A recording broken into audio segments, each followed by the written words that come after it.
Hi all, this is Abhi Mahajan and I welcome you all to this amazing session of IOQM Sprint.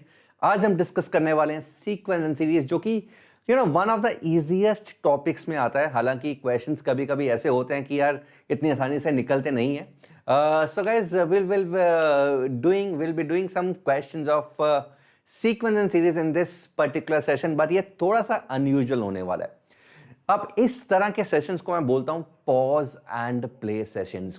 क्योंकि the idea is, अब इस तरह के जो questions हैं, जो सीक्वेंस सीरीज के जो क्वेश्चंस आते हैं, जिस तरह के क्वेश्चंस IOQM एग्जाम के अंदर आते हैं, वो देखने में लगता है कि हो जाते हैं, बट एक्चुअली में थोड़ा सा टाइम ज्यादा लग जाता है, राइट। बट YouTube सेशंस का एक limitation that they have to be completed. मेरे जो सेशंस होते हैं वो नॉर्मली मैं कोशिश करता हूं यार कि ये 1 से सवा घंटे, मैक्सिमम 1.5 घंटे तक जाए। बट इसके अंदर there will be certain cases जब तुम्हें टाइम चाहिए होगा, और मैं क्वेश्चंस के दौरान ही तुम्हें बताऊंगा that most of the questions के अंदर तुम्हें कितना टाइम आइडियली लेना चाहिए हर एक पर्टिकुलर क्वेश्चन के अंदर। So when ever in the question I से पॉज, तुम्हें सेशन को पॉज कर देना है, ट्राई करना है। मैं कोशिश भी करूंगा हर क्वेश्चन के साथ तुम्हें टाइम दिया जाए एंड उतने टाइम तुम्हें ट्राई करना है। एंड उसके बाद अगर क्वेश्चन ऑलमोस्ट हो रहा है, तुम्हें लगता है कि यार सोल्यूशन ऑलमोस्ट पास में है, आंसर आने वाला है, तो कीप ऑन कंटिन्यूइंग। अदरवाइज अगर तुम कहीं ना कहीं रुक जाते हो, you are short of ideas, then you can obviously play and see the solution. This is how it is going to be in this particular session. इस तरह के सेशन मैंने ऑलरेडी लिए हुए हैं गाइज इन ISI सीरीज, जिसमें UGB में particularly मैं पॉज एंड प्ले सेशंस बोलता हूं इन सेशंस को। तो यहां पर मैं सोचा कि यहां पर भी पहली बार मैं पॉज एंड प्ले इंट्रोड्यूस करता हूं IOQM सेशंस के अंदर। Yes, so guys, let us quickly start. So I am Abhay Mahajan. I've done my engineering from IIT Roorkee, been teaching for the last 12 years now. Have produced some wonderful ranks in IIT JEE in Olympiads, and also one of my student has represented India in European Girls Mathematics Olympiad. So I hope you are all ready. So guys, sequence series से खास बात क्या है यार, sequence series सबको आता है, पूरे हिंदुस्तान को आता है, बट फिर भी बहुत कम लोग उसके क्वेश्चंस कंफर्टेबली कर सकते हैं, कर पाते हैं। तो वही मुझे आज इस तरह के इस सेशंस में कोशिश करनी है दैट ऐसे क्वेश्चन जो दिखने में मुश्किल हैं या दिखने में आसान है बट करने या हो नहीं रहे, उन क्वेश्चन को किस तरीके के आइडियाज के साथ हमें पूरा करना है। There will be certain question जहां पर हम यूज करेंगे द कॉन्सेप्ट ऑफ पैटर्न को ऑब्जर्व करेंगे बहुत सारे क्वेश्चंस के अंदर। तो ये बहुत ही ज्यादा कॉमन फीचर होता है to observe the pattern and then go ahead in these questions, right? So I hope you're all ready and excited for this amazing session. इसका क्या स्ट्रक्चर होने वाला है, कितने 2 नंबर के क्वेश्चन है, कितने 3 नंबर के क्वेश्चन है, कितने 5 नंबर के क्वेश्चन है, एंड कितने RMO टाइप कंसेप्चुअल क्वेश्चन जो कि हम बाकी सेशंस के अंदर भी करते हैं, वो मैं जल्दी से बताने वाला हूं।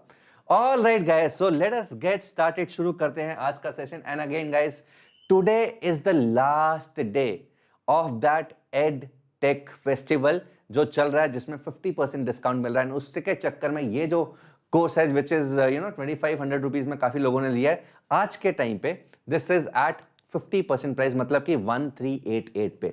सो this is at 1388। So if you want to buy this, do it now. आज आखिरी दिन है, कल से दोबारा प्राइस 2499 पे पहुंचने वाला है। So guys, do not miss this chance. अभी 8-9 नंबर थ्योरी के आसपास हम चल रहे हैं, ज्योमेट्री 1 स्टार्ट होने वाला है जो कि बहुत इंपॉर्टेंट एस्पेक्ट है इस कोर्स का, एंड उसके बाद अलजेब्रा, उसके बाद दोबारा geometry 2 and so on. So again it is a beautiful design course by all 3 of us who are all IITians, and all of us will be taking the classes in this particular batch। तो अभी चेतन sir ले रहे हैं, it will be followed by Lohit sir, and last का 1/3 portion will be taken by me। So guys, अभी भी अगर तुम सोच रहे हो तो सोचना बंद करो।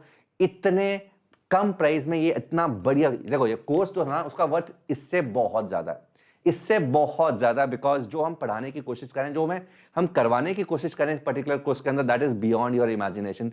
और basically it is not only the topics, it is about कि किस तरीके से सोचना है, किस तरीके से सोचने वाली स्किल्स डेवलप करनी है, किस तरीके से नए प्रॉब्लम्स को अटैक करने की स्किल्स डेवलप करनी है, वो हम सिखा रहे हैं इस पर्टिकुलर उसमें। इट इज नेवर अबाउट कि कौन से टॉपिक्स हो रहे हैं। टॉपिक्स तो सारे के सारे IOQM वाले जो हो ही रहे हैं, number theory, geometry, algebra, combinatorics, functions, ये सारे के सारे टॉपिक्स हो रहे हैं। But it is more about कि कैसे नए क्वेश्चंस को अटैक करना है, किस तरीके से नई असाइनमेंट्स को, उनके सोल्यूशंस को रीड करना है, किस तरीके से टेस्ट को अटेम्प्ट करना है, ये सब कुछ इस कोर्स के अंदर हो रहा है। Apart from that regular classes के अलावा there are doubt classes also, हर हफ्ते में एक डाउट क्लास अलग से चलती है apart from the 3 regular classes. So awesomely designed course. If you are interested, इसका लिंक डिस्क्रिप्शन में दिया हुआ है. लास्ट में मैं बता भी दूंगा किस तरीके से अप्लाई करना है. This is the last day of the discount guys, do not miss this. All right, guys. So let us continue. This is a social media handle and this is my Telegram ID. Those who want to get into touch with me, they always can at this particular Telegram ID. So आज का structure is going to be this. तो पहले 5 questions more or less, इसमें एक दो warm up questions भी हैं. एक दो warm up questions जो कि तुम्हें थोड़ा सा गर्म कर देंगे so that you are all ready to attempt the questions of 3 marks and 5 marks. and last के अंदर एक हम conceptual question करेंगे जो कि ज्यादातर sessions में हम करते हैं. And this is basically a previous year RMO question. ठीक है. So previous year RMO question है, तो इसके मार्क्स नहीं है, ये सिर्फ और सिर्फ कॉन्सेप्ट्स को बढ़ावा देने के लिए, कॉन्सेप्ट्स को अच्छा करने के लिए है. एंड 8th क्वेश्चन 5 मार्क्स का है, 6 और 7 3 मार्क्स के क्वेश्चंस हैं. 1 2 3 4 5 are of 2 marks each. So this is going to be the pattern we are going to follow in this particular session. Maximum marks 21 हैं. देखते हैं कितने बच्चे 21 लेके आ सकते हैं. आज मैं हर क्वेश्चन के साथ एक टाइम देने वाला हूं. कोशिश करना उस टाइम के अंदर क्वेश्चन हो जाए, नहीं होता तो कोई बात नहीं, उस टाइम के बियॉन्ड जाना. The session is called pause and play. मतलब कि जैसे ही मैं क्वेश्चन दिखाऊंगा, समझाऊंगा, उसके बाद तुम्हें पॉज करना है, खुद से ट्राई करना है. एंड अगर क्वेश्चन हो जाता है, जितना भी टाइम मैं टाइम दूंगा, अगर उतने में हो जाता है बहुत बढ़िया, नहीं होता बट अगर तुम्हें लगता है कि होने वाला है, तब भी कंटिन्यू करो एंड आंसर निकालने की कोशिश करो. Got it? Alright guys, so let us get started. शुरू करते हैं आज का session. The first question is this. तो मैं पहले तुम्हें क्वेश्चन समझाऊंगा, ठीक है, उसके बाद तुम्हें टाइम दूंगा. डायग्राम तो ऑलरेडी बना हुआ है. The question is a number of linked rings each 1 centimetre thick. ठीक है, जो छल्ले नहीं होते, छल्ले, तो छल्ले इस तरीके के छल्ले, इस तरीके का छल्ला. तो एक रिंग है, फिर एक दूसरा रिंग है, फिर एक तीसरा रिंग, ऐसे ऐसे डले हुए हैं. द ओनली थिंग इज यहां पर the top ring has an outside diameter of 20 centimetre. Outside diameter 20 centimetre सबसे बड़े वाले रिंग का. The outside diameter of each of the outer rings is 1 centimeter less than that of the ring above it. मतलब कि इसका सबसे बड़े वाले रिंग का जो आउटसाइड डायमीटर है that is 20 centimetre. 1 centimetre thick है, ऊपर वाली भी नीचे वाली भी. तो दिख रहा है कि इंटरनल डायमीटर भी कितना होगा वो हमें पता है. अब इसका आउटसाइड डायमीटर 20 सेंटीमीटर है, तो दूसरी रिंग का आउटसाइड डायमीटर 19 सेंटीमीटर है. तीसरी रिंग का आउटसाइड डायमीटर 18 सेंटीमीटर है एंड 17 सेंटीमीटर है. आखिरी कर करके लास्ट रिंग का आउटसाइड डायमीटर 3 सेंटीमीटर. तो जो छोटा सा रिंग बन गया लास्ट में, इसका आउटसाइड डायमीटर 3. सो इस तरीके से ये चीजें हो रही है. ठीक है, तो चेन के अंदर से चेन, इस तरह की चीजें तुमने काफी देखी होंगी. अगर तुम कोई भी कार का छल्ला लेके आते हो तो उसमें इसी तरीके के चेन्स बनती हैं. हालांकि वो रिंग सेम साइज के होते हैं, ये थोड़े से डिक्रीज होते जा रहे हैं one by one. Now the question is, what is the distance in centimeter from the top ring to the bottom of the bottom ring? मतलब कि ये टोटल हाइट कितनी है यहां से लेके, ठीक है, सो टॉप वाले छल्ले से ऊपर से लेके नीचे वाले छल्ले के बॉटम तक टोटल हाइट कितना, that is the question. Option, since ये प्रीवियस क्वेश्चन एएमसी का जिसके अंदर ऑप्शंस आते हैं, तो मैंने भी यहां पर ऑप्शन दे दिए हैं. So options are 171, 173, 182 and 188 centimetre. So guys, everyone, I think, I hope, I pray that question सबको समझ में आ चुका है. Now what I want to do is, मैं तुम्हें यहां पे टाइम देने वाला हूं. So टाइम बच्चे इसका करने का, सोचने का is 3 minutes. 3 minutes ये जो मैं टाइम दे रहा हूं ना, this is actually more than जितना रिक्वायर्ड है उससे ज्यादा टाइम ही है. ठीक है, क्वेश्चन को समझाने के बाद, समझने के बाद तुम्हें इतना टाइम देना है. So when I say pause, तुमने इसी वीडियो को पॉज करना है एंड कोशिश करना है कि 3 मिनट से अंदर ये क्वेश्चन सॉल्व करने की कोशिश करो. एंड अगर तुम्हें लगता है कि सर ऑलमोस्ट क्लोज है, नहीं हो रहा, तो अगर 3 मिनट के बाद भी जा रहा है, कोई बात नहीं.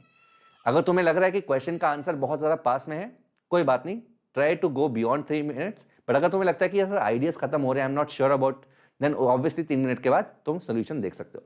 सो गाइस, पॉज, फटाफट से पॉज दबा दो. ऑलराइट गाइस, सो मीनवाइल मैं इसका आंसर तुम्हें बताता हूं. जो लोग 3 मिनट का टाइम ले लेंगे वो अब सोल्यूशन देख सकते हैं. नाउ गाइस, अब सोचो इसको क्या क्या हो रहा है. आई होप ये समझ में आ गया क्वेश्चन का स्ट्रक्चर क्या है.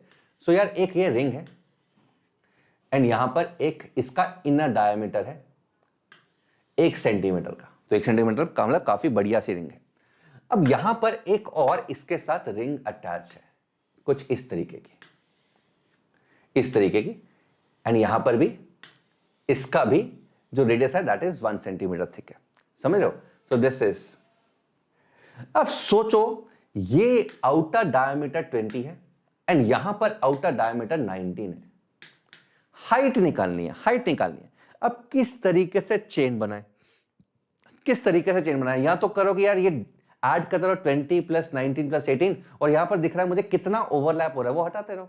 कितना ओवरलैप है? 1 सेंटीमीटर 1 सेंटीमीटर, तो हर दो के अंदर 2 सेंटीमीटर का ओवरलैप है, हटाते रहो एंड ऐड करते रहो। तो एक पैटर्न तो ये है। दूसरा पैटर्न देखो यार, instead of looking for the outside diameter, हम क्या करते हैं? इनसाइड डायमीटर देखते हैं, सिर्फ इनसाइड, यहां मतलब यहां से लेके यहां तक का, एंड दूसरा यहां से लेके यहां तक का, तीसरा ऑब्वियसली यहां से शुरू होगा नीचे। सो कहने से जब मैं इनसाइड डायमीटर देखता हूं तो कोई ओवरलैप नहीं हो रहा। इनसाइड डायमीटर, तो इसका इनसाइड डायमीटर ये है, इसका इनसाइड डायमीटर ब्लू वाले का यहीं से जहां पे खत्म होगा येलो वाले का इनसाइड डायमीटर, वहां से ब्लू वाले का इनसाइड शुरू हो रहा है। तो यार यहां पे ना कोई ओवरलैप नहीं हो रहा है, एंड सो ऑन।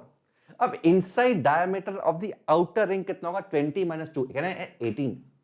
20 में से ये एक और ये घटा दो, सो inside diameter of the outside ring is 18। Similarly यहां पर इनसाइड डायमीटर कितना है? 17, 16 एंड सो ऑन। लास्ट में 3 सेंटीमीटर का रिंग है जिसमें से एक और एक तो ये, तो इनसाइड डायमीटर उसका 3 - 2 दैट इज 1 हो जाएगा। तो ये रिंग्स एंड टू एंड है। आ रही है बात समझ में? सिंस मुझे टोटल हाइट करने, तो ये जो रिंग है ना, इसकी हाइट यहां से लेके यहां तक, छोटे रिंग के यहां तक हुई, 1 सेंटीमीटर ऊपर का जोड़ो, 1 सेंटीमीटर नीचे का जोड़ो, तो +2। So this is going to be the total height. सिर्फ इतना सही क्वेश्चन था, सिर्फ इतना सही क्वेश्चन था, इसी को एनालाइज करना। सो इसको करने के बहुत सारे मल्टीपल वेज है। आई एम वेरी श्योर जिन लोगों ने इस तरीके से नहीं सोचा उनका भी सही आंसर आ गया। जैसे मैंने पहले बताया था, आउटसाइड डायमीटर में ओवरलैप माइनस कर दो, हर एक ओवरलैप को, एंड आंसर निकाल लो, पैटर्न निकाल लो, right? But this is more easy way to do, right? So क्या कर रहे हैं हम? We are looking at the inside diameter, inside diameter of first ring. First ring is going to be 20 - 2 that is 18. Second ring it is going to be 17. Third ring and last ring का inside diameter, last ring का inside diameter is going to be 3 - 2. तो 3 तो total है, ऊपर एक नीचे एक, तो टोटल 1 गया। okay? तो total height guys, total height is going to be 1 + 2 + 3 up to 18, 1 + 2 + 3 up to 18, plus ऊपर का 1 सेंटीमीटर प्लस नीचे का 1 सेंटीमीटर, क्योंकि ये अभी तो इनसाइड टू इनसाइड चल रहा है, समझ रहे हो? जो मैंने पहला भी रिंग जोड़ा है उसके अंदर से लास्ट वाले रिंग के अंदर तक है। मुझे टोटल हाइट चाहिए तो ऊपर भी एक और नीचे भी एक, तो ये दो ऐड करना पड़ेगा। सो 18 × 19 / 2 + 2, सो दिस गोज 19 × 9 कितना बना? 9 9 = 81, तो पीछे 3 से खत्म हो रहा है, तो 3 से एक ही ऑप्शन है 173। 19 × 9 ends with 1, पीछे +2 आएगा तो 173, एक ही ऑप्शन है पीछे जिसके 3 है, तो 173 is the right answer. I hope this is clear. जिन जिन लोगों ने ये सही आंसर किया अपने आप को शाबाशी दे दो, 2 नंबर दे दो और लिख दो कॉपी के ऊपर कि भाई 2 नंबर है, और 2 नंबर वाले क्वेश्चन अगर सीक्वेंस सीरीज के आ जाएंगे तो कॉन्फिडेंस मिल जाएगा तुम्हें, यार ये वाले क्वेश्चन तो ठीक होंगे ही होंगे। आई hope this is clear. So this was kind of warm up question only. तो 2 नंबर वाले सारे के सारे एक तरह से डिफरेंट वैरायटी है, एंड मोस्टली सारे के सारे वार्म अप टाइप के क्वेश्चन है। मेन जो कॉन्सेप्ट आएगा, जो ऑब्जर्वेशन ओपी टाइप की चीज आएगी, वो 3 नंबर और 5 नंबर वाले और कंसेप्चुअल क्वेश्चन के अंदर आएगी। Got it? I hope this is clear to each and every one of you guys. Amazing. अगर तुमने ये क्वेश्चन कर लिया है, शाबाशी दो मेरी तरफ से, and I am very sure जो लोग ये क्वेश्चन, इस तरह के क्वेश्चन कर पा रहे हैं, they are going to do great in actual exam as well.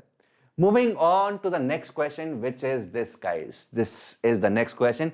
AIME का question है, again 2 नंबर का question माना जाएगा इसको। So let us understand the question. उसके बाद मैं तुम्हें टाइम दूंगा and then you can pause and play.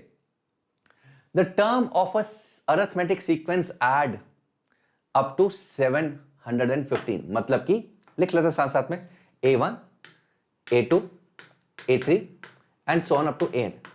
So A1 plus A2 plus A3 up to AN. This is 715. ना फर्स्ट टर्म दिया है, ना लास्ट टर्म दिया है, ना नंबर ऑफ टर्म्स दिया है, तो नंबर ऑफ टर्म्स n मान लेते हैं। First term A1, last term AN, so this is 715. This is what is given to us. Okay.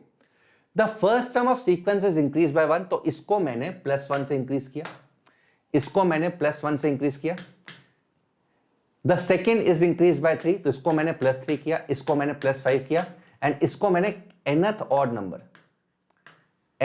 Number से इंक्रीज किया।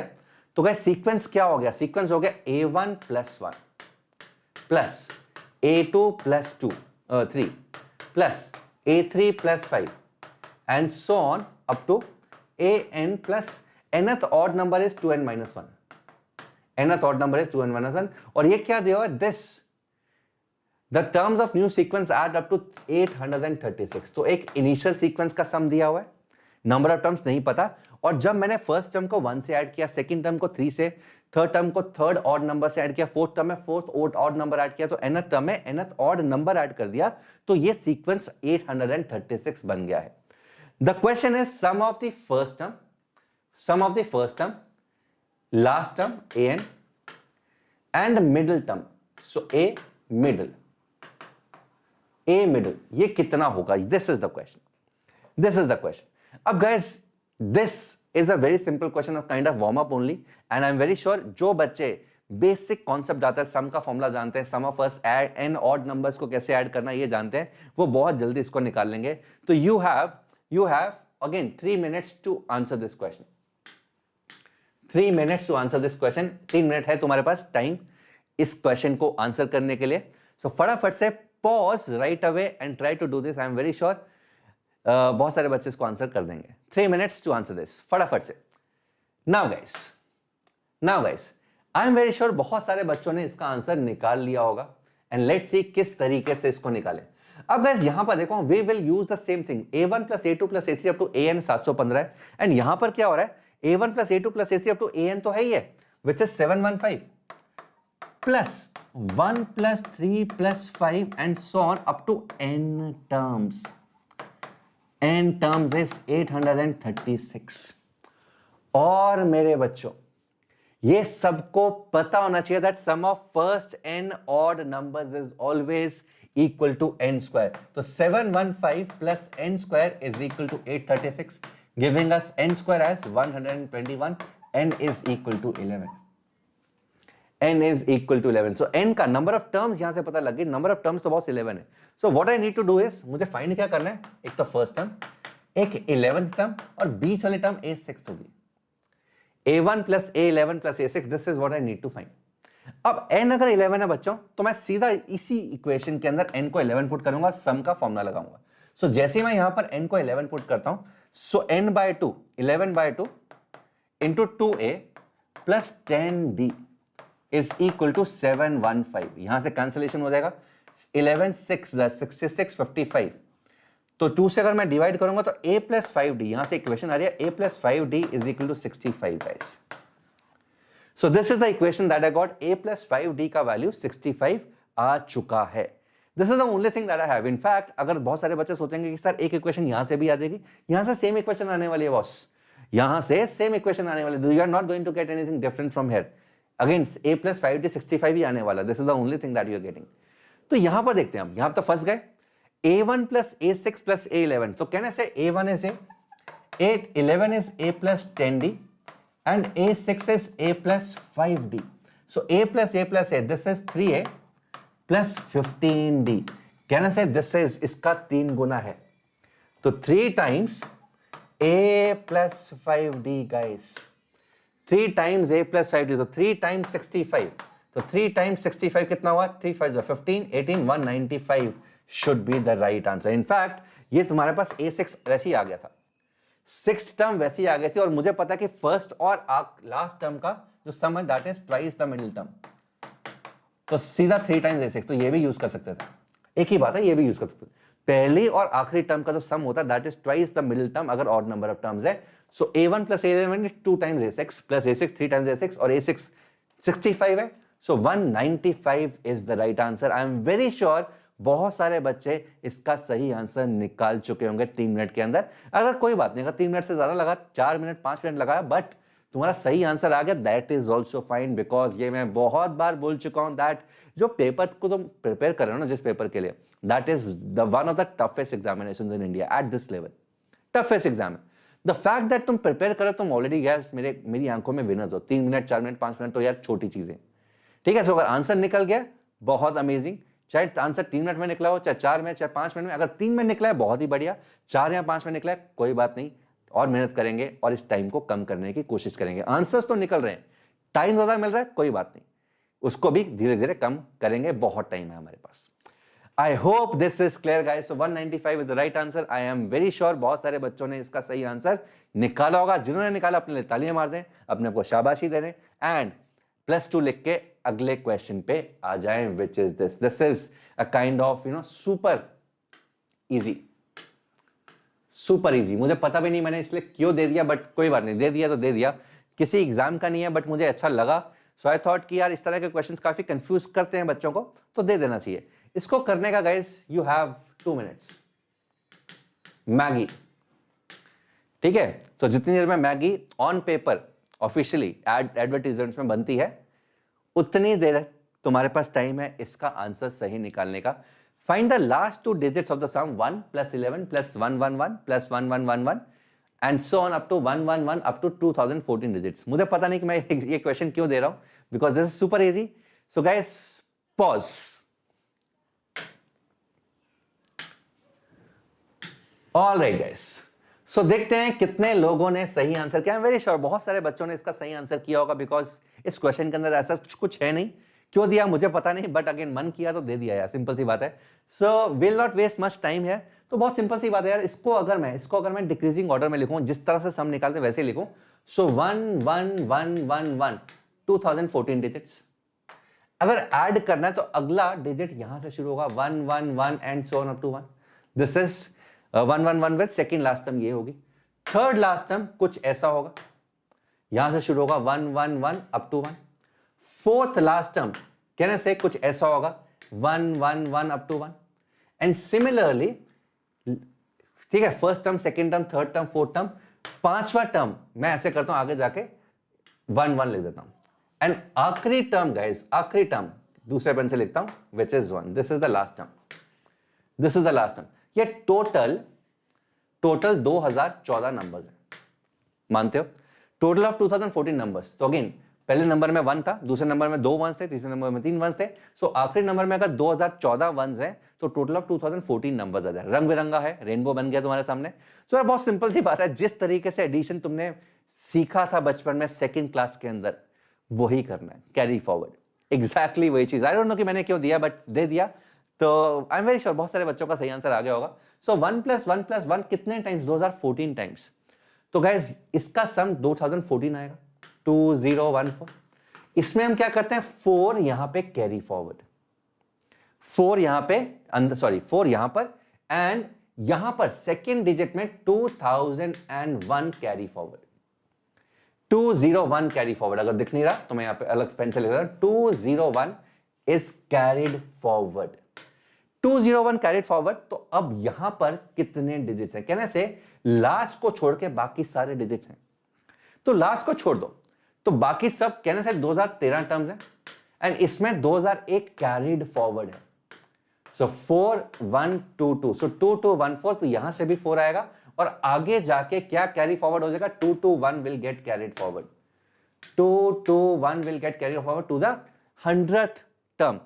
मुझे इंटरेस्टेड नहीं है उस पर, अगर 100 निकालना था वो भी निकाल लेते, वो भी अब तुम्हारे पास टेक्निक आ चुकी है, but I wanted only the last two, तो last 2 digits are only 44। So this was the kind of warm up. Again इसको तो मेरे हिसाब से इसको पहले क्वेश्चन में पहला क्वेश्चन देना चाहिए था, बिकॉज यूजुअली मेरे questions increasing order of difficulty में रहते हैं, बट आई डोंट नो कि ऐसा क्यों दे दिया, बट अच्छा लगा, दिल को अच्छा लगा तो दे दिया यार। एक क्वेश्चन मुझे दिखाई दिया था तो मुझे लगा इस तरह के क्वेश्चन के अंदर काफी ज्यादा कंफ्यूजन होती है बच्चों को एंड वह बच्चे घबरा जाते हैं।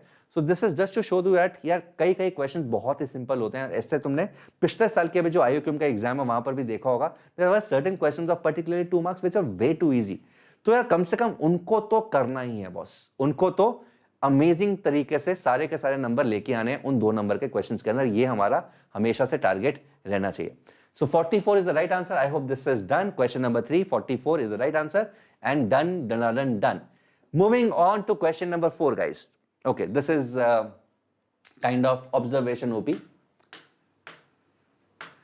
Observation OP वाला question है. Let us understand the question and फिर मैं तुम्हें time दूंगा. एक sequence है एफ नॉट का वैल्यू 0 है, F1 का वैल्यू 1 है, Fn कैसे डिफाइन किया? The remainder when Fn-1 plus Fn-2 is divided by 3 for all n greater than equal to 2।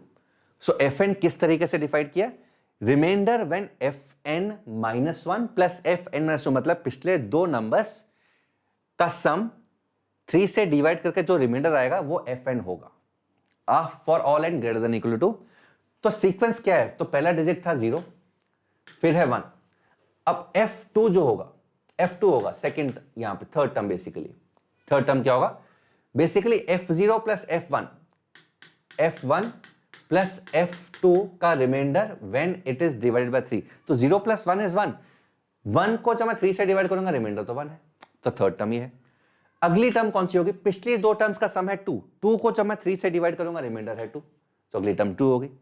अगली टर्म क्या होगी? 2 प्लस 1 3, 3 को गाइस मैं 3 से डिवाइड करूंगा रिमाइंडर है 0, सो अगली टर्म है 0। सो इस तरीके से सीक्वेंस भागता जा रहा है, भागता जा रहा है, भागता जा रहा है।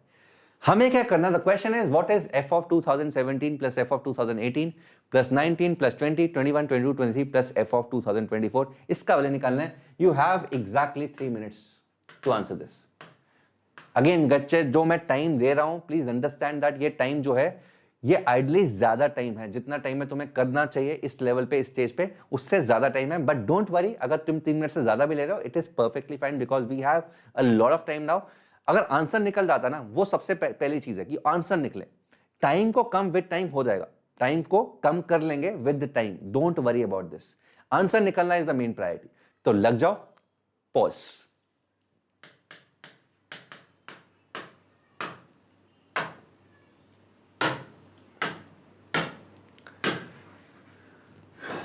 चलो मेरे बच्चों, ठीक है। सो आई एम वेरी श्योर कि 3 मिनट के अंदर तुमने ये वाला क्वेश्चन निकाल लिया होगा, बहुत सारे बच्चों ने निकाल लिया होगा। लेट्स सी कितने लोगों का सही आंसर है। सो गाइस, यहां पर ना जब भी रिमाइंडर वाले क्वेश्चंस होते हैं, हमेशा हमेशा एक टाइम के बाद there is a repetition. Congruent मॉडलों में, साइक्लिसिटी में हमेशा एक टाइम के बाद रेपिटेशन होना ही होना है। कितने टाइम के बाद होगा वो हमारी किस्मत है, वो डिपेंड करता है क्वेश्चन कितना मुश्किल है। अगेन अगर ज्यादा टाइम बाद हो रहा है तो हमें एक पैटर्न दिखाई दे देगा रेपिटेशन का। बट रेपिटेशन देखते हैं यार यहाँ पे क्या होगा। सो पिछले दो नंबर्स का सम divided by 3, so 2 0 divided by 3, again यहां पर 2 आएगा। 2 0 डिवाइडेड बाय 3, यहां पर 2 आएगा। 2 प्लस 2 4 डिवाइडेड बाय 3, रिमाइंडर आ गया 1। तो देखो रेपिटेशन अभी तक नहीं हुई। 2 plus 1 3, 3 divided by 3, remainder 0। 1 0 1 0 check करो। 1 0 डिवाइडेड बाय 3, रिमाइंडर दोबारा 1। 0 1 डिवाइडेड बाय 3, रिमाइंडर दोबारा 1, अगेन 2, एंड यहां से रेपिटेशन होना शुरू हो चुका है। यहां से रेपिटेशन होना शुरू हो गया। तो 0 1 यहां पर भी था, तो 0 1 1 2, अगेन सेम चीज आएगी। उसके बाद 0 ही आएगा, फिर 2 आएगा, फिर 2 आएगा, फिर 1 आएगा, फिर दोबारा 0 आएगा। तो रेपिटेशन, तो यार इस तरह के क्वेश्चंस के अंदर, रेपिटेशन पैटर्न के अंदर हमेशा रेपिटेशन होगा ही होगा। कितने टाइम के बाद होगा वो नहीं पता, तो वो किस्मत पे डिपेंड करता है। अगर क्वेश्चन मुश्किल होगा तो again it might take time, some time, या फिर तुम्हें कुछ पैटर्न और कोई और आइडिया तुम्हें एक्सप्लोर करना पड़ेगा। बट अगर क्वेश्चन सिंपल है, 2 नंबर का है, तो एक टाइम, चाहे 8 चाहे 10 चाहे 12 साइकिल्स के अंदर रेपिटेशन तो शुरू होगा ही होगा इस तरह के क्वेश्चंस के अंदर। सो गाइस, यहां पे देखो कितनी साइक्लिसिटी है इसकी, 1 2 3 4 5 6 7 8। सो 8 के बाद रेपिटेशन स्टार्ट हो रही है guys. The repetition is getting started after 8। ठीक है। सो F2 ये है, F2 ये आ गया, F3, F0, F1, F2, F3, 4 5 6 7 8 same है, 9 is same as this, 10 is same as this, and so on. Got it? So guys, यहां पर देखो जो मुझे निकालना ना वो भी 8 टर्म्स ही हैं। अब बहुत सारे बच्चे करने लग गए होंगे कि सर F 2017 किससे मैच करेगा? F0 से मैच करेगा, F1 से मैच करेगा, F2 से मैच करेगा। My reason is very simple, ये तुम्हें करने का जरूरत ही नहीं है, बिकॉज कहीं से भी स्टार्ट हो। सपोज ये यहां से स्टार्ट हो रहा है, मान लेते हैं कि F 2017 यहां से स्टार्ट हो रहा है, यहां से मान लेते हैं। तो यार 17 ये है, 18 ये है, 19 ये है, तो बोल सकता हूं कि सारा का सारा 8 का साइकिल रिपीट होगा। यहां से 1 2 3 4 5 6 7 8, तो 8 के साइकिल में जितने भी नंबर्स हैं वो सारे के सारे आएंगे ही आएंगे कहीं से भी। अगर F ये यहां से स्टार्ट हो रहा है तो अगेन 8 सारे के सारे 8 नंबर्स, 8 डिस्टिंक्ट नंबर्स आने ही आने हैं. सो अगेन किसी भी 8 साइकिल का नंबर्स, 8 कंटिन्यूस नंबर्स काउंट कर लो. सो 0 plus 1 plus 1 plus 2 plus 0 plus 2 plus 2 plus 1, 8 8 4 4 2 3 4 5 6 7 8 9. So this is going to be 9 always. So again बहुत सारे बच्चे करेंगे कि sir F 2017 will resemble same as F of 1. करने का जरूरत नहीं है. 8 का साइक्लिसिटी है और 8 कंटिन्यूअस नंबर्स का सम पूछा है, तो यार सारे के सारे नंबर्स, ये 8 वाले साइकिल के सारे नंबर्स आने ही आने हैं, कुछ भी कर लो. ठीक है, तो इस तरह की छोटी छोटी चीजें गाइस, इसका ध्यान रखोगे तो टाइम सेव होगा. So these are the kind of concept जो मैं तुम्हें बताने की इच्छा रखता हूं. Got it. अगर यहां पे बाई चांस ये है F, अगर यहां पे पूछा होता इसके बाद F 2025 पूछा होता, अब यहां पर मैटर करेगा बॉस, अब यहां पे मैटर करेगा. बिकॉज अगर तुम यहां से स्टार्ट करो तो अगला टर्म ये होगा, बट अगर तुम यहां से स्टार्ट करो तो अगला टर्म ये होगा. सो अब डिपेंड कर देगा कि F 2017 किससे मैच कर रहा है, उबरू किससे मैच कर रहा है. Because this is F of 0, this is F of 1, this is F of 2. So F of 7, ये F of 8 यहां से शुरू हो रहा है. सो F 2017 में देखना पड़ेगा 8k प्लस कौन सा नंबर है. ठीक है, 2017 इज, अगर मैं 8 से डिवाइड करता हूं, 8 2 जा 16, 41, 8 5 जा 40, 17 प्लस 1. सो 8k प्लस 1 की फॉर्म का है, तो 8k प्लस 1 की फॉर्म का, तो अगेन उसी हिसाब से तुम्हें आंसर मिल जाएगा. तो बट 8 टर्म्स है, तो 8 टर्म्स में तुम्हें ज्यादा एक्सप्लोर करने का जरूरत नहीं है. सीधा कहीं से भी स्टार्ट करता हो, वो 8 टर्म्स आएंगी रिपीट होके. I hope I am making this things very clear. ये छोटे छोटे कॉन्सेप्ट्स होते हैं यार, जिसमें तुम बहुत ज्यादा टाइम सेव कर सकते हो एंड कॉन्फिडेंट होके आगे बढ़ सकते हो. As simple as that. Got it. Amazing मेरे बच्चों. आई एम वेरी श्योर बहुत सारे बच्चों ने इसका सही आंसर निकाल लिया होगा अंडर 3 मिनट्स. नहीं निकाला, 4 मिनट लगे, 5 मिनट लगे, कोई बात नहीं, आंसर आया, बहुत बड़ी बात है. Got it. चलो मेरे बच्चों, so 9 is the right answer. I hope this is clear. Moving on to question number 5. This is the previous year pre RMO बच्चे, प्री आरएमओ 2017 का question. I am very sure बहुत सारे बच्चों ने किया होगा. नहीं किया तो उन बच्चों के लिए क्वेश्चन है, फटाफट से करो. इस तरह के क्वेश्चन बहुत ही सिंपल होते हैं यार. सो u v w be real numbers in geometric progression such that u is greater than v is greater than w. u to the power 40 is equal to v to the power n is equal to w to the power 60. u v w gp के अंदर है, u v से बड़ा है, v w से बड़ा है. u to the power 40, v to the power n और w to the power 60 बराबर है. Find the value of n. So again you have कितने 3 minutes, 3 minutes to answer this guys. फटाफट से 3 minutes to answer this. फटाफट से. आई am very sure बहुत सारे बच्चे 3 मिनट्स के अंदर इसका आंसर आराम से निकालेंगे. Your time starts now. Pause. चलो मेरे बच्चों, तो यार एक चीज का ध्यान रखो, बहुत बार मैं बता भी चुका हूं ये चीज अपने बहुत सारे सेशंस के अंदर. कभी भी जिंदगी में 3 चीजें इक्वेट होके आई हैं. फॉर एग्जाम्पल यहां पर तो भगवान का दिया हुआ प्रसाद है, इसको खा लो. 3 चीजें कभी भी इक्वेटेड है, हमेशा इक्वल टू के यार, हमेशा equal to K. So u to the power 40 is equal to v to the power n is equal to w to the power 60 is equal to K. खत्म हो गया क्वेश्चन खत्म हो गया जी. तो u का वैल्यू क्या हुआ, k से इक्वेट कर दो, k to the power 1/40. v का वैल्यू क्या हुआ, k to the power 1/n. w का value k to the power 1/60. And how are u v w related? u v w are related as u v w are in gp. u v w तो gp में है. 3 numbers अगर gp में होती है, खास बात, बीच वाले नंबर्स का square is u into w. बीच वाला नंबर इज का square is first into third number. तो v का स्क्वायर क्या होगा, k to the power 2/n is equal to k to the power 1/40 into k to the power 1/60. So 2/n का value मेरे बच्चों 1/40 प्लस 1/60 हमारे पास यहां से आंसर आ चुका है. यहां से हमारे पास आंसर आ चुका है. आंसर क्या होगा, एलसीएम ले लो 120, 3 2 5/120. 2/n is 5/120. कितना बना ये, सो n का वैल्यू कितना बना 24. n is going to be 48. 48 is the right answer guys. I am very sure बहुत सारे बच्चों ने AR स्क्वायर करके किया होगा. That is also fine. अगर तुमने u को a लिया, v को AR लिया, w को AR स्क्वायर लिया एंड फिर इक्वेट किया, परफेक्टली फाइन, कोई प्रॉब्लम नहीं है उसमें. बट एक चीज का ध्यान रखो यार, कभी भी तीन चीजें इक्वेटेड होती हैं, हमेशा के डालो और हर चीज को के टर्म्स में लिख लो। उनमें कुछ ना कुछ रिश्ता दिया हुआ, के का आंसर के टर्म्स में एक इक्वेशन बन जाएगी जैसे यहां पर बनी, एंड अल्टीमेटली उससे आंसर आएगा ही आएगा 100%। सो कभी भी तीन चीजें या तीन या तीन से ज्यादा चीजें इक्वेटेड है, ऑलवेज इक्वल टू के, गुरु मंत्र है, याद रख लो, नोट कर लो। Got it? So guys this was the fifth question and 5 question 2-2 number के कंप्लीट हो चुके हैं, मतलब 10 नंबर का पेपर हो चुका है। मुझे पता है बहुत सारे बच्चे जो इस सेशन को देख रहे हैं वो 10 में से 10 मार चुके होंगे अब तक, बट अब से चीजें थोड़ी सी डिफिकल्ट, थोड़ी सी मुश्किल होने वाली है। अब मात्र 4 क्वेश्चन बचे हैं, 2 क्वेश्चन 3 नंबर के, एक क्वेश्चन 5 नंबर का और एक आरएमओ का पिछला 5 ईयर कॉन्सेप्चुअल क्वेश्चन है, उसको मार्क्स नहीं देंगे बट कंसेप्ट उससे करने की कोशिश करेंगे, राइट?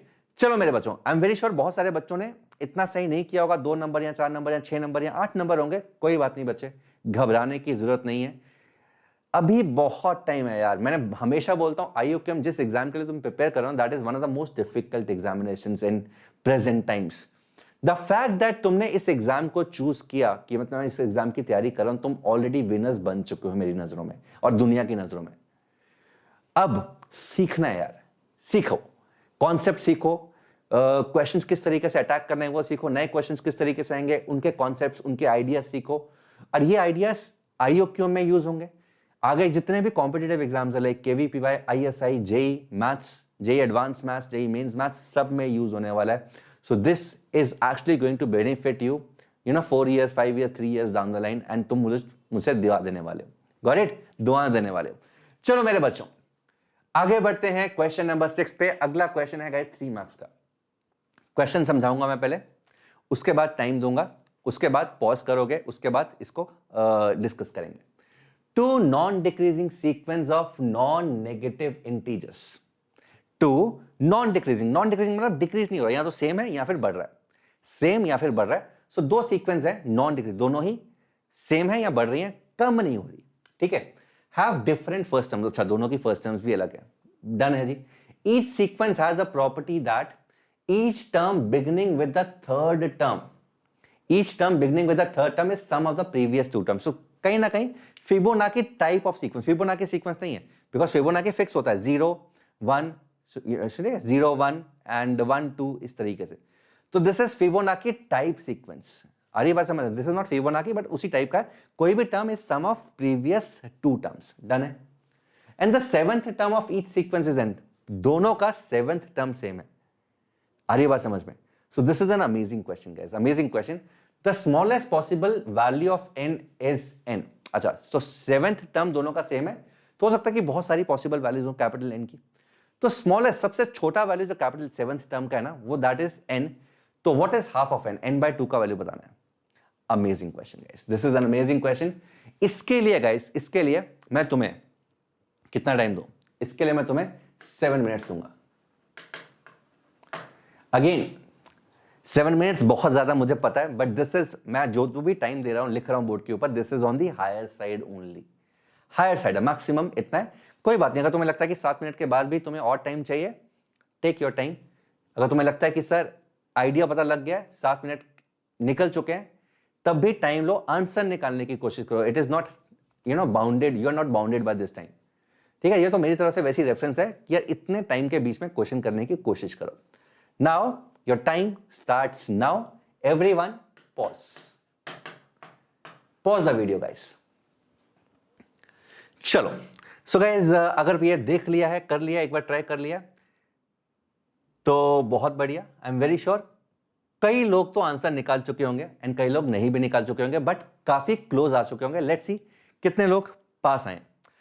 2 नॉन डिक्रीजिंग सीक्वेंस, तो यार, और तीसरा टर्म पहले 2 टर्म्स का, पिछली 2 टर्म्स का सम है, तो उसके लिए गाइस x1 x2 सीक्वेंस 1 की पहले 2 टर्म्स ये ले लेते हैं, एंड सीक्वेंस 2 का पहले 2 टर्म्स y1 y2 ले लेते हैं, ठीक है। ये तो करना ही पड़ेगा ना, बिकॉज तीसरी से चीजें सेम हो रही है, ठीक है। y1 y2 x1 x2 ये हमने 2 टर्म्स ले ली, गॉट इट। सीक्वेंस 1 का 7th टर्म निकालने की कोशिश करते हैं, ठीक है। सो थर्ड टर्म क्या होगा? Third term is going to be x1 plus x2, कोई प्रॉब्लम नहीं है। Fourth term is going to be x1 plus x2 plus x2, तो x1 plus 2x2. Fifth term is going to be इन दो का सम 2x1 plus 3x2. Sixth term is going to be 3x1 plus 5x2. And seventh term, my dear students, is going to be 5x1 plus 8x2. तो इसका seventh term ये है.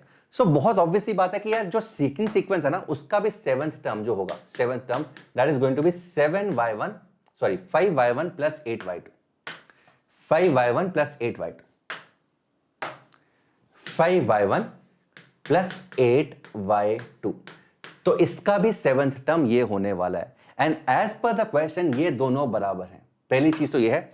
तो 5y1 plus 8y2 is equal to 5x1 plus 8x2. पहली observation ये है. Secondly मुझे और क्या करना है, मुझे एक तो इसका seventh term of the sequence is an the smallest possible. तो सेवेंथ टर्म को मुझे मिनिमाइज भी करना है.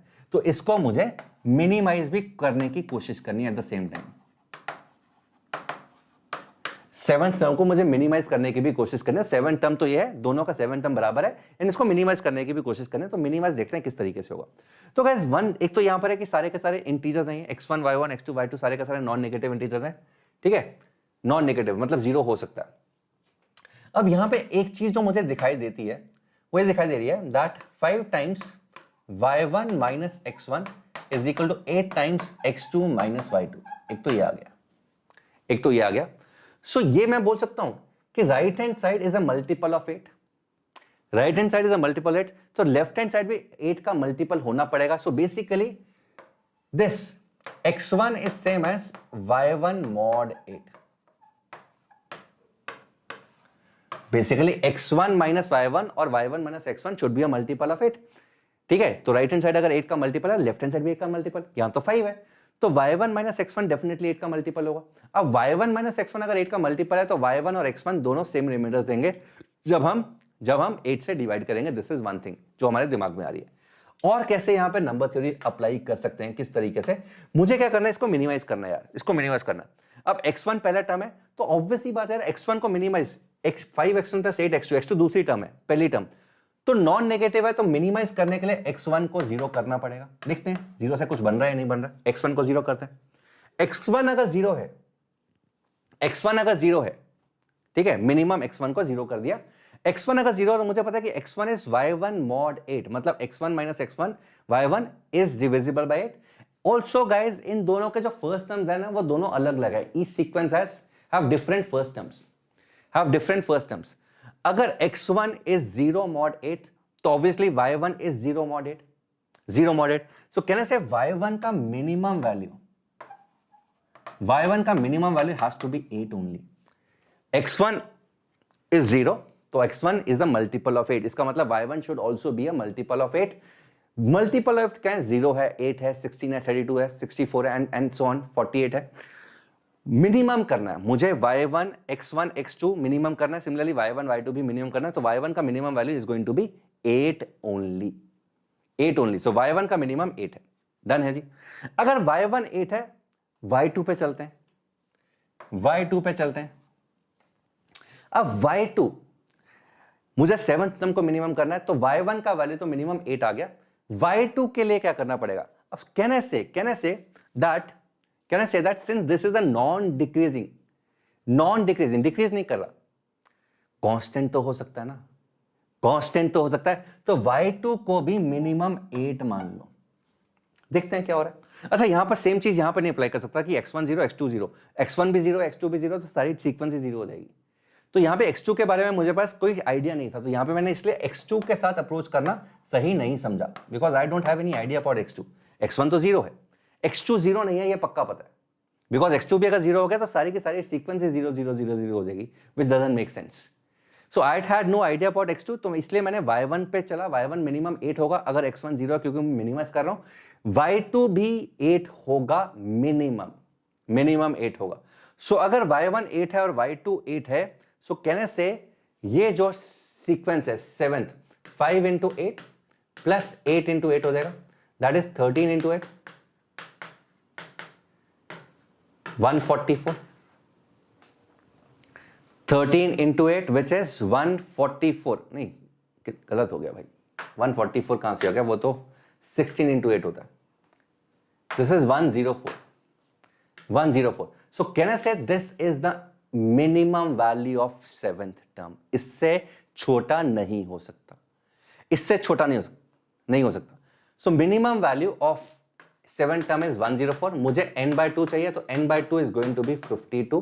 52 is our right answer. 52 is the right answer. 52 is the answer.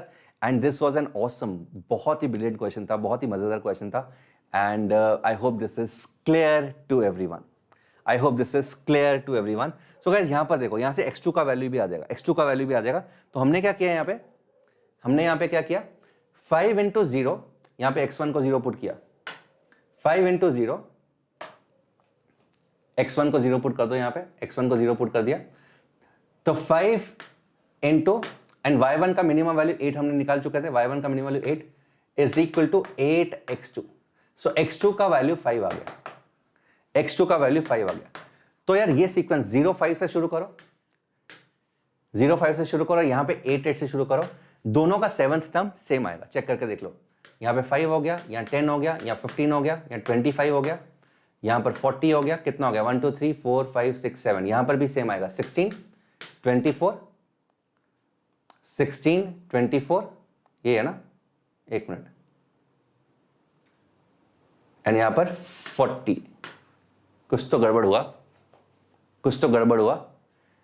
0x2 यहां पे चेक करो, x t7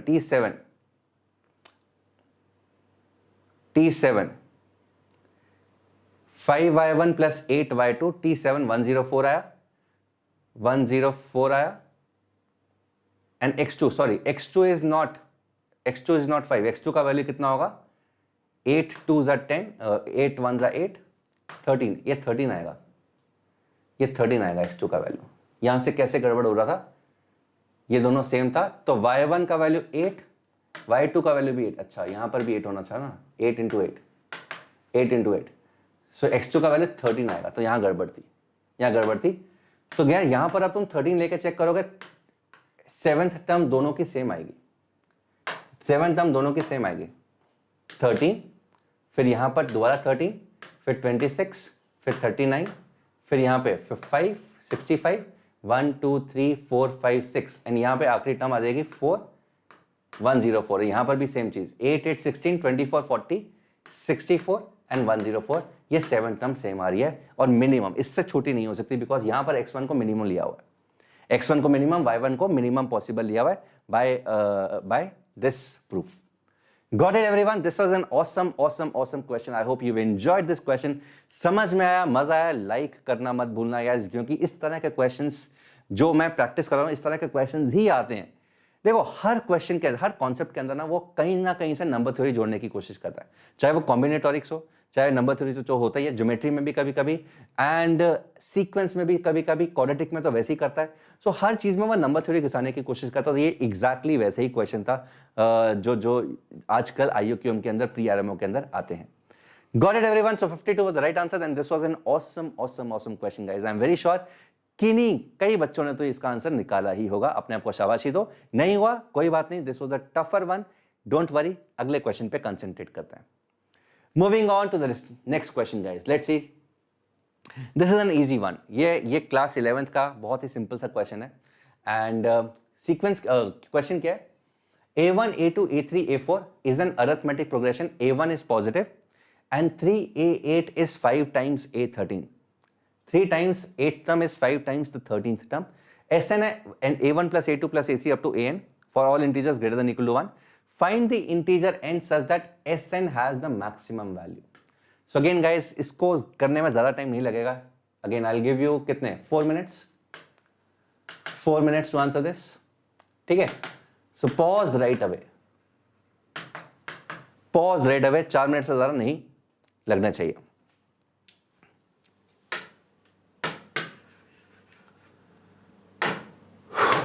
चलो मेरे बच्चों, लेट्स सी क्या कहने की कोशिश कर रहा है, किस तरीके से निकालें. तो यहां पे बहुत क्लियर है कि A1 को A मान लेते हैं पहले. which is positive, and 3 times A8 is 5 times 8 13. सोच के देखो यार, यहीं से बिना कैलकुलेशन के 8वीं टर्म का 3 गुना, 13वीं टर्म का 5 गुना सेम है, समझ रहे हो? 8वीं टर्म का 3 गुना। सो सोचो कि अगर ये सीक्वेंस बढ़ रही है, सीक्वेंस बढ़ रही है, सो पहले 8वीं टर्म आएगी, फिर 13वीं टर्म आएगी। 8वीं टर्म को 3 से मल्टीप्लाई किया सिर्फ, 13वीं टर्म को 5 से मल्टीप्लाई किया, और दोनों बराबर बता रहा है। इसका मतलब सीक्वेंस बढ़ तो नहीं रही, इसका मतलब sequence is not increasing. Sequence बढ़ तो नहीं, सीक्वेंस कम हो रही है, तभी ऐसा पॉसिबल है, अदरवाइज पॉसिबल ही नहीं है ना। समझ रहे हो? ठीक है, तो सीक्वेंस अगर बढ़ती तो 8वीं टर्म को, अगर बढ़ रही है, सपोज ऐसे बढ़ रहा है, 8वीं टर्म को 3 को नहीं मल्टीप्लाई किया, 13 टर्म को 5 गुना मल्टीप्लाई किया, ज्यादा से मल्टीप्लाई किया, और दोनों बराबर हैं, पॉसिबल ही नहीं है। अरे बात समझ में? इसका मतलब सीक्वेंस बढ़ नहीं रही, सीक्वेंस कम हो रही है। This is one thing. Otherwise यहां से भी दिखाई दे रहा है 3 times a plus 7d is 5 times a plus 12d. So 5a minus 3a is 2a. 60 minus 21 is 39 is equal to 0. So that means a is minus 39d. a positive दिया हुआ है, a positive दिया है, इसका मतलब d negative है. Since a is positive, d is negative, so this is one thing which is pretty clear to us. ये तो वैसे दिख गया, ठीक है. अब सिंस सोचो पहली टर्म पॉजिटिव है, और सीक्वेंस कम होती जा रही है. अगली टर्म है a प्लस डी, तो कम हो गया. अगली टर्म है a प्लस 2d, और कम हो गया, और कम हो गया, एंड सॉन. एक टाइम आएगा मेरे बच्चों जब यह टर्म है ना, ये नेगेटिव होनी शुरू करेगी. अभी तक पॉजिटिव है मान लो, तो पहला टर्म ये है, पहले 2 टर्म्स का सम ये है, पहले 3 टर्म्स का सम ये है, पहले 4 टर्म्स का सम ये है. जब तक पॉजिटिव रहेगा, कहने से उस टाइम तक Sn का वैल्यू बढ़ता रहेगा. मतलब अगर S1 का वैल्यू a है, S2 का वैल्यू a प्लस डी है, a प्लस डी प्लस ए, पहला प्लस सेकेंड, S3 का value first plus second plus third term है. जब तक t's पॉजिटिव रहेंगे Sn बढ़ता रहेगा. और जैसे ही टर्म नेगेटिव शुरू हुई, ठीक है, सपोज ये tn है और tn प्लस 1 सपोज नेगेटिव है, tn प्लस 1 नेगेटिव है, तो कहने से Sn is form of first n terms, this is definitely greater than Sn minus 1, और ये definitely Sn minus n plus 1 and s minus 1 से भी बड़ा है. तो S1 is less than S2 is less than S3 up to Sn is greater than Sn plus 1. तो सबसे highest जो सम होगा वो Sn का होगा, where Tn is the last positive term. उसके अगली टर्म अगर Tn प्लस 1 है तो Sn उसके बाद से कम होना शुरू करेगा. आई एम श्योर ये चीज सबको समझ में आ गई, because this is very basic. इस तरह के क्वेश्चंस 11वीं क्लास के अंदर या सीक्वेंस सीरीज में, अगर तुम 10th क्लास के अंदर हो, अच्छे बुक्स ट्राई कर रहे हो, तुमने किए होंगे definitely. So all I need to do is find कि कौन सा टर्म लास्ट पॉजिटिव टर्म है, with this condition that 2a plus 39d 0 है. सो देखते हैं कि कौन सा टर्म लास्ट पॉजिटिव टर्म है. सो कैन आई से Tn इज पॉजिटिव. कब होगा? Tn मतलब a plus n minus 1d is positive. a plus n minus 1d positive. a का value minus 39d, so minus 39d plus n minus 1d is positive. n minus 1d, कुछ गड़बड़ तो नहीं हुआ? कुछ गड़बड़? Oh this is by 2. So a का value by 2 कर दिया, उसको उधर ले गए. So n minus 1d is greater than 39d by 2. 39d by 2. अब यहां पर गलतियां होंगी. यहां पे जब d से d को कैंसिल करोगे ना, बेसिकली क्या करो, दोनों तरफ d से डिवाइड कर रहे हो. कैंसिलेशन नहीं होता कुछ ऐसा मैथमेटिक्स में.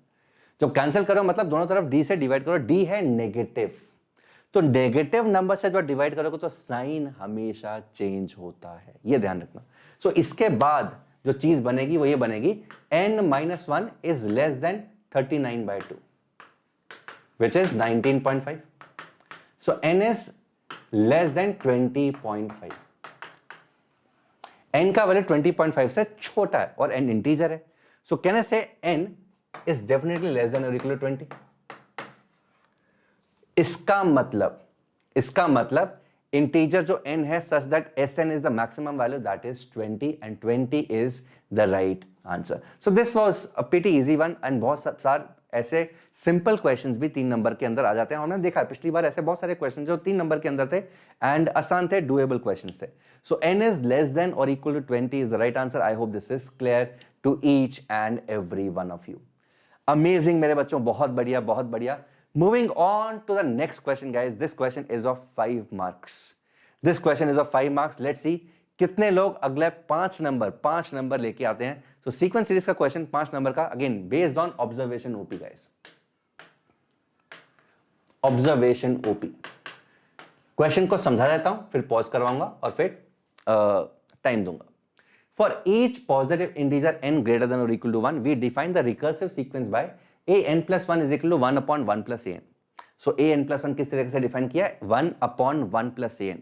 So n plus 1th term is 1 upon 1 plus the previous term. Simple. Also, बहुत इंटरेस्टिंग चीज है, a1 is also equal to a 2012. SMO by the way is Singapore Maths Olympiad guys. Find the sum of the squares of all the possible values of a1. A1 की जितनी भी possible values हैं जो इस sequence को follow कर रही हैं एंड ऑल्सो जिनके लिए A1 और A 2012 बराबर है, first term is same as 2012 term, ऐसी कितनी जितनी भी वैल्यूज उनका सम ऑफ द स्क्वायर्स निकालना है। Amazing question. इस क्वेश्चन को करने के लिए guys I will give you around 12 minutes, 12 minute के आसपास का टाइम लो, ठीक है। अगर तुम्हें लगता है 12 मिनट के बाद भी you are very close to the answer, take more time, आधा घंटा लो चाहे घंटा लो, बट अगर तुम्हें लगता है कि तुम निकाल लोगे, इतना कॉन्फिडेंस है, एंड तक जाओ, आंसर निकालो, do not worry about the time. But अगर तुम्हें लगता है यार 12 मिनट के बाद आइडियाज आने बंद हो गए और मैं स्टक हो गया हूं या हो गई हूं, then you can obviously play कर सकते हो एंड सोल्यूशन देख सकते हो। So guys pause right away, pause.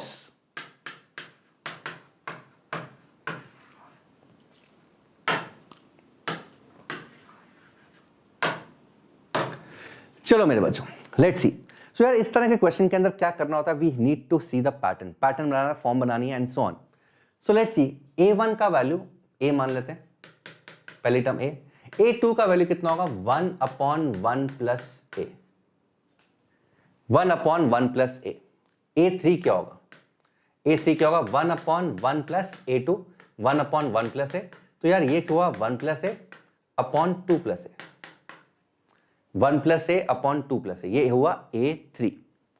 आगे बढ़ते हैं A4, 1 upon 1 plus A3, A3 is 1 plus a upon 2 plus a, तो ऊपर आ गया 2 प्लस ए एंड यहां पर आएगा गैस 2 प्लस ए प्लस 1 प्लस ए, मतलब 3 plus 2a, 3 plus 2a, this is A4। A5 क्या हुआ? A5 1 upon 1 plus A4, 2 plus a upon 3 plus a. तो एक पैटर्न बनाना शुरू हो जाएगा, चेक करके देखो, 3 plus a upon 5 plus 2a, 3 plus a upon 5 plus 2a, this is A5। A6 is 1 upon 1 plus 3 plus a upon 5 plus 2a, तो ये चीज 5 प्लस 2 है एंड नीचे 8 plus 3a, 8 plus 3a। A7 similarly ऊपर 8 plus 3 आएगा and नीचे सबको दिखाई देना शुरू होगा, 13 प्लस 5a हो जाएगा, 13 प्लस ए। A8 क्या होगा? ऊपर 13 प्लस 5a हो जाएगा एंड नीचे इन दोनों का sum which is 21 plus 10a, sorry 21 plus 8a, not 10a, 8a। तो यार इस तरीके का पैटर्न बनता जा रहा है। नाउ अगर हम इस पैटर्न को आइडेंटिफाई कर लेते हैं एक सीक्वेंस में, तो आई थिंक हम ये चीज भी यूज कर सकते हैं, because ultimately the idea is to reach at this. A 2012 की तरफ जाना है और ए 2012 को मुझे ए से इक्वेट करना है, कुछ ना कुछ बनेगा। So that is the only thing that I need to do. ठीक है, तो ये पैटर्न है, तो इस पैटर्न को दोबारा से एक बार लिखते हैं, इस पैटर्न को एक बार दोबारा लिखते हैं। ठीक है, सो गाइस क्या है? ए है, देन 1 अपॉन 1 प्लस ए है, then 1 plus a upon 2 plus ए है। इसको मैं हटा देता हूं, यहां पर है 1 plus A, 1 plus a upon 2 plus A, 1 plus a upon 2 plus ए। ठीक है, अगला टर्म है ये 2 प्लस ए अपॉन 3 प्लस 2। तो तुम्हें पैटर्न दिखाई दे रहा है, आई एम वेरी श्योर तुम्हें पैटर्न को दिखाई दे रहा है। ठीक है, मैं सब कुछ हटा रहा हूं यहां से, बिकॉज ये हम पैटर्न आइडेंटिफाई कर चुके हैं. सो बेसिकली क्या हो रहा है, बेसिकली क्या हो रहा है यहां पर देखो, अगली टर्म का ना जो न्यूमरेटर है वो डिनोमिनेटर बन रहा है. मतलब इसका जो डिनोमिनेटर दैट इज 2 प्लस है, एंड डिनोमिनेटर क्या होगा, डिनोमिनेटर इन दोनों का सम, पिछली के न्यूमरेटर और डिनोमिनेटर का सम. सो 3 प्लस 2 है. अगली का न्यूमरेटर क्या होगा, इसका डिनोमिनेटर 3 प्लस 2 है, एंड इसका डिनोमिनेटर क्या होगा, इन दोनों का सम 5 प्लस 3 है. 5 प्लस 3 है. अगला टर्म 5 प्लस 3 है, एंड डिनोमिनेटर 8 प्लस 5 है. 8 प्लस 5 है. I think it should be 5 है, ये हमने गलत कर दिया. 3 प्लस ए अपन 5 प्लस 2 है, तो 5 प्लस 2 है. क्या गड़बड़ हुई है भाई, A5 1 2 3 4 5. और दिस हैड टू बी, अरे कुछ तो गड़बड़ हुआ. देखो भाई दोबारा देखो. A5 इज दिस, यहां पर A5 हमारा अलग आ रहा है, यहां पर A5 हमारा अलग आ रहा है. तो 1/1 plus O. So this had to be 2a, तभी गड़बड़ आ रहा है. ठीक है. सो आई थिंक पैटर्न समझ में आ गया. तो यहां पर 2a ही होगा, 2a होगा, एंड यहां पर 3a होगा. अब सही है, अब सही है. ठीक है. सो दिस वाज रॉन्ग, ये हम गलत कर रहे थे, यहां पे थोड़ी सी गलती हो गई थी. But I am very sure तुम्हें पता लग गया कि क्या चीज हो रही है यहां पर. ठीक है, मैं इसको हटा रहा हूं. ठीक है, ओके. इसको भी मैं थोड़ा अच्छी तरह लिख लेता हूं. I will write this in a good way, proper way.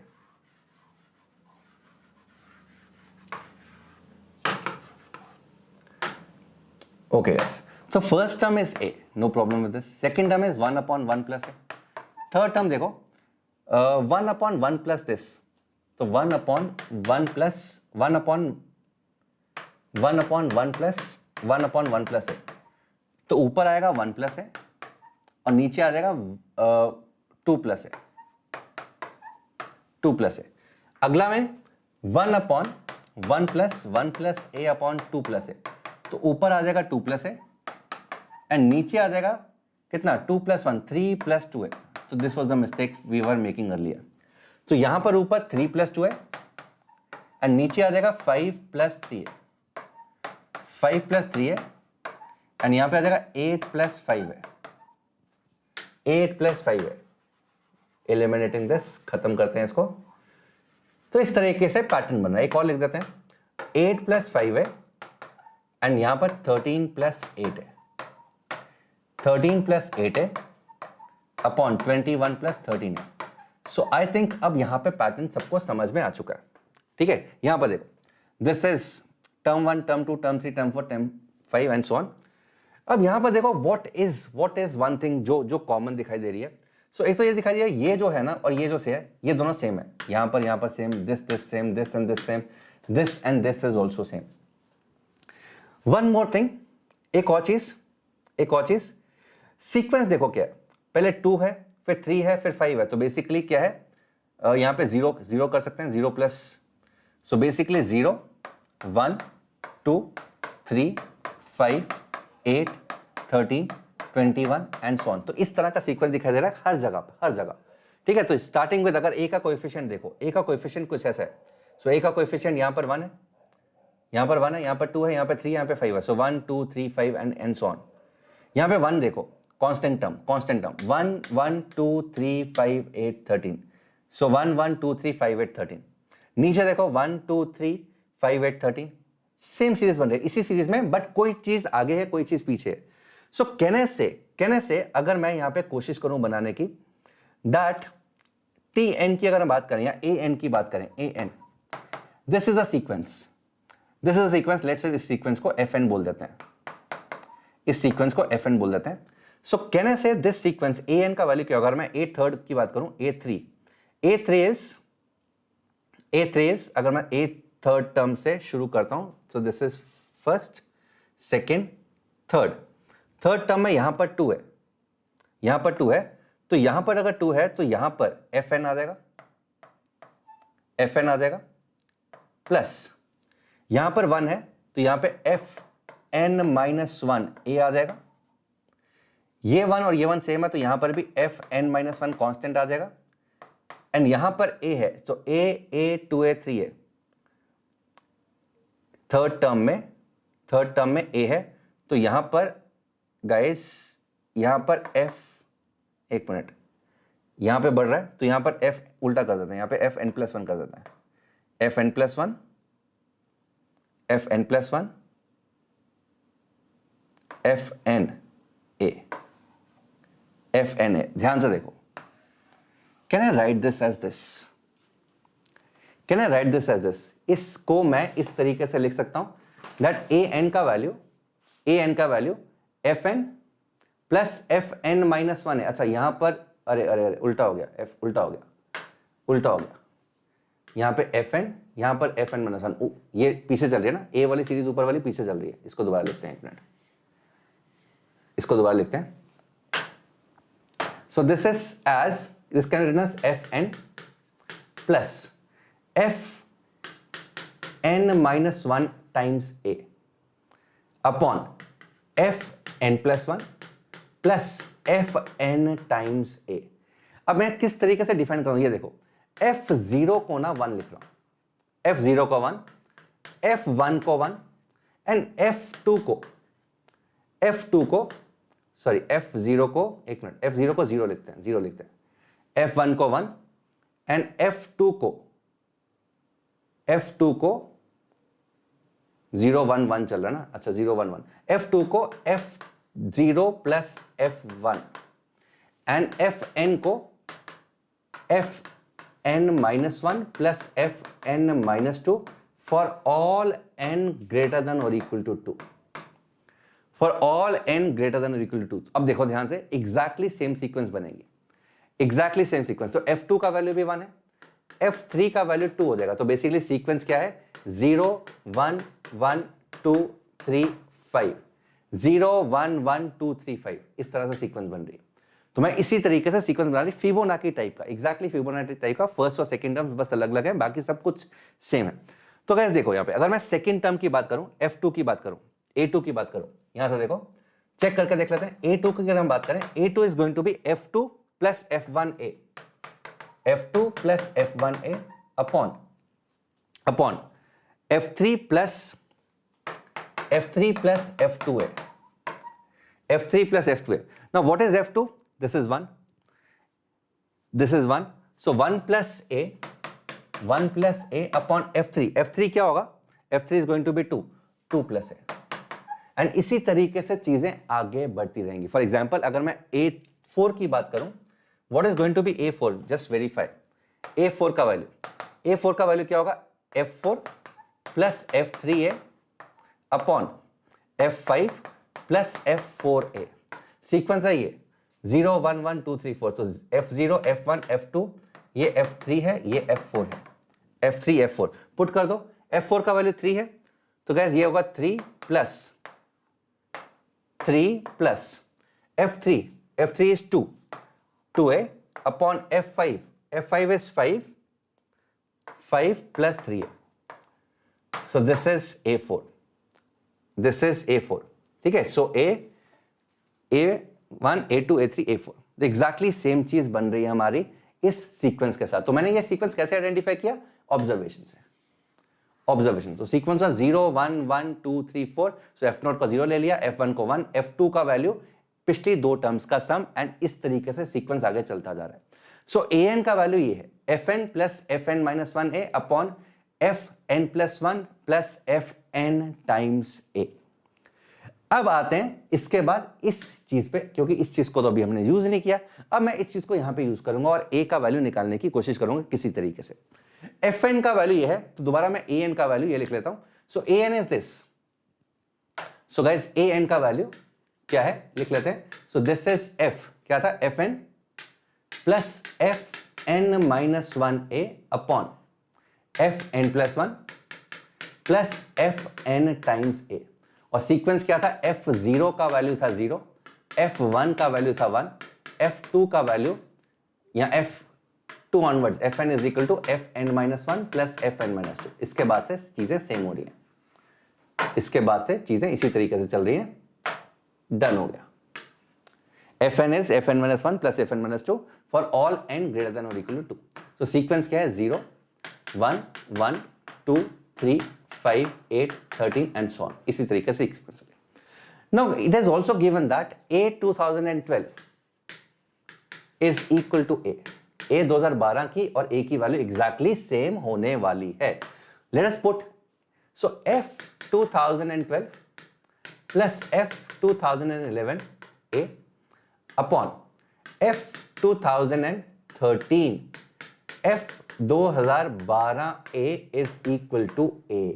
this is the equation, this is the equation। let us cross multiply करके देखते हैं क्या बन रहा है। क्रॉस मल्टीप्लाई देख के करते हैं क्या बन रहा है। इनफैक्ट मैं 2013 को ना ब्रेक कर सकता हूं। अरे भाई दोबारा लिखना पड़ेगा।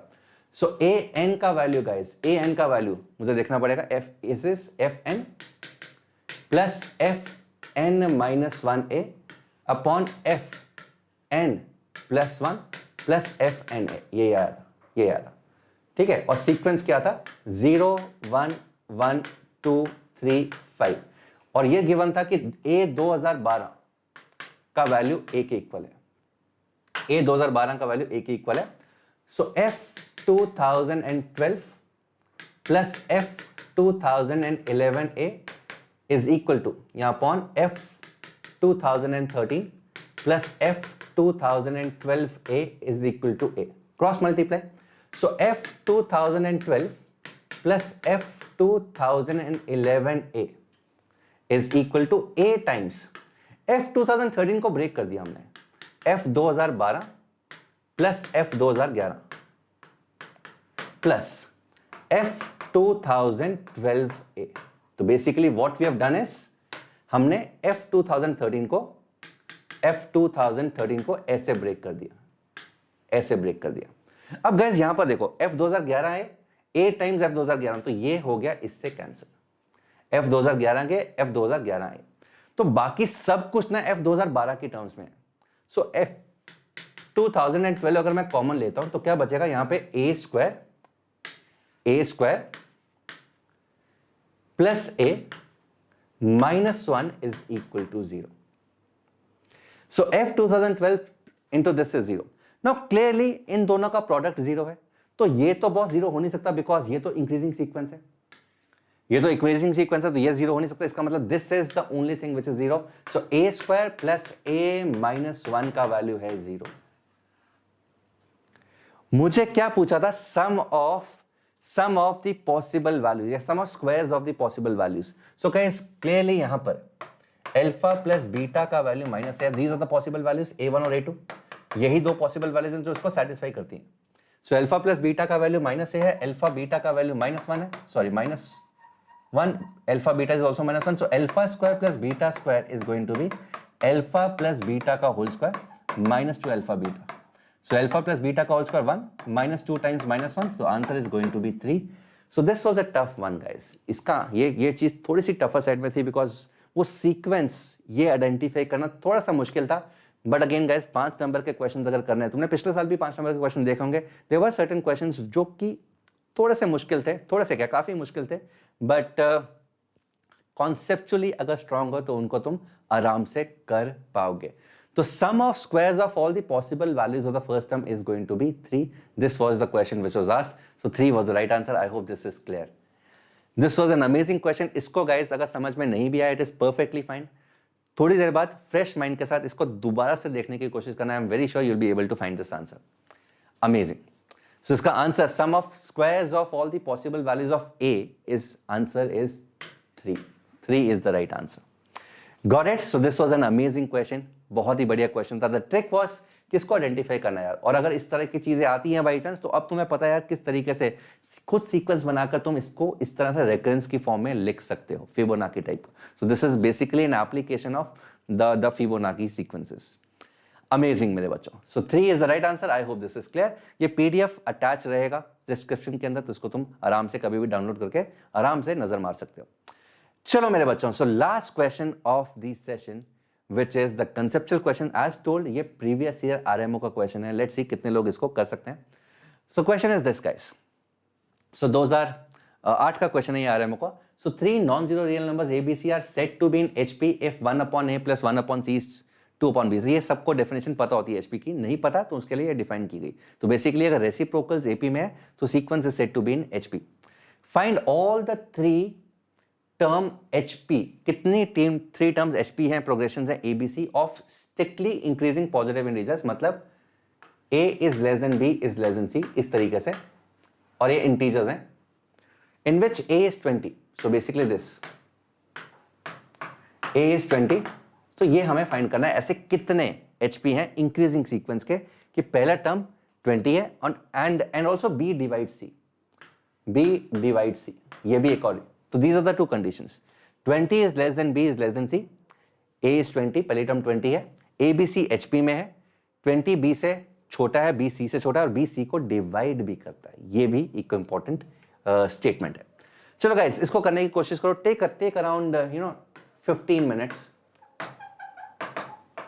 इनफैक्ट ये क्वेश्चन 15 मिनट से पहले ही हो जाएगा, I am very sure. But 15 minute आराम से लो and try to do this question. So that is why guys, since ये सारे के सारे बहुत ही कंसेप्चुअल क्वेश्चन थे, बहुत ही अच्छे क्वेश्चन थे, that is why this session has been tagged as pause and play session. Because ये लाइव की फॉर्म में अगर करते तो बहुत ज़्यादा तुम्हारे साथ बदसलूकी होती, वो जस्टिफाइड नहीं होता. बिकॉज इट इज़ नॉट वो टाइम देना बहुत ज़रूरी है इन तरह के क्वेश्चन के अंदर.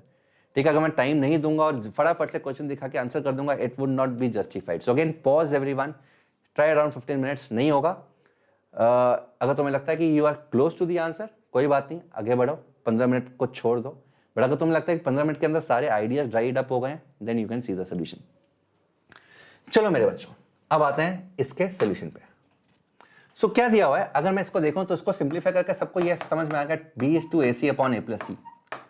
ठीक है, क्रॉस मल्टीप्लाई कर दो, ये आएगा. a का वैल्यू 20 है, so this is 40c upon 20 plus c. Cross multiply, so 20b plus bc is equal to 40c. So this is kind of Diophantine equation, जिससे कैसे डील करना सब लोगों को पता है, इसको फैक्टराइज करना होता है. सो गाइस, यहां से अगर मैं 40c को उधर ले आऊं तो c common, b minus 40 plus 20 common, यहां पे भी b minus 40 is equal to minus 800, तो minus 800. So b minus 40 into c plus 20 is equal to minus 800.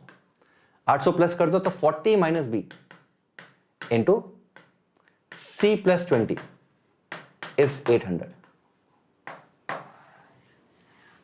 So this is one thing जो समझ में आ जाएगी. 40 minus b into c plus 20 is 800. Now c plus 20 is always positive. c plus 20 positive है because c तो एक बड़ा number है 20 से. राइट साइड भी पॉजिटिव है, इसका मतलब 40 minus b should also be positive. So this is first thing that is coming to the mind कि 40 minus b पॉजिटिव है, तो b का वैल्यू 40 से कम है, 20 से ज्यादा है. 20 is less than b is less than 40. b का वैल्यू 20 से बड़ा है, 40 से छोटा. So one way of doing this is factorize these two. इन दोनों को फैक्टराइज करो, दोनों के फॉर्म में लिखो, देखो कौन कौन से फैक्टर्स बनते हैं एंड सो ऑन. बट यार सिंस 800 के बहुत सारे फैक्टर्स हैं, 800 के बहुत सारे फैक्टर्स हैं, सो again it is not advisable कि सारे के सारे फैक्टर्स तुम लिखो, बिकॉज 800 के बहुत सारे फैक्टर्स बन जाएंगे. तो to check each and everything, अगर बहुत टाइम है तो ऑब्वियसली कर सकते हो. But again try to restrict the number of factors. किस तरह से फैक्टराइजेशन करना है उसको रिस्ट्रिक्ट करने की कोशिश करो यूजिंग समथिंग.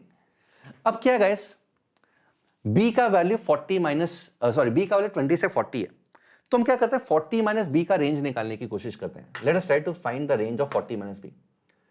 तो पहले subtracting 40 from both the sides, तो minus 20 is less than b minus 40 is less than 0. तो 20 माइनस से मल्टीप्लाई कर दिया, so 20 is greater than 40 minus b is greater than 0.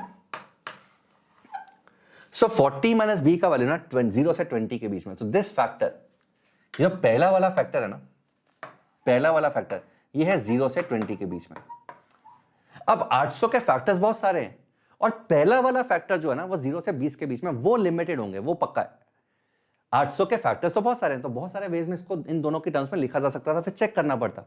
But मैंने क्या किया, 40 माइनस बी का रेंज निकाल लिया. So 40 minus B lies between 0 to 20. अब 800 के फैक्टर्स तो बहुत हैं, बट 0 से 20 के बीच में जो कि 40 माइनस बी का रेंज है, उसमें बहुत कम फैक्टर्स होंगे. ठीक है, तो शुरू करते हैं. तो 40 minus B guys, 40 minus B into C plus 20 is equal to 800. So what are the factors which lie between 0 to 20? So one is clearly 1 into 800. कि 40 माइनस बी का वैल्यू 1, सी प्लस 20 का वैल्यू 800. दूसरा वैल्यू 2 and 400. 3 तो होता नहीं, 4 and 200. 5 and कितना हो गया 160. 6 तो होता नहीं, 7 होता नहीं, 8 and 100.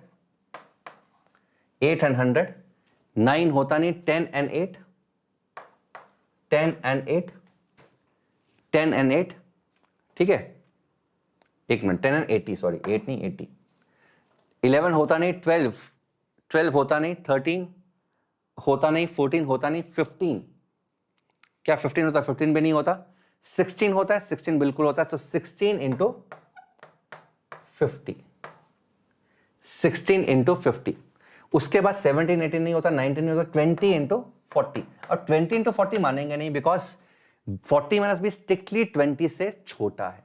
So this is not allowed. इसके बाद वाले सारे के सारे फैक्टर्स खत्म हो जाएंगे, सारे के सारे फैक्टर्स खत्म हो जाएंगे. तो गाइस 1 2 3 4 5 6 7 ही ऑप्शंस बचे.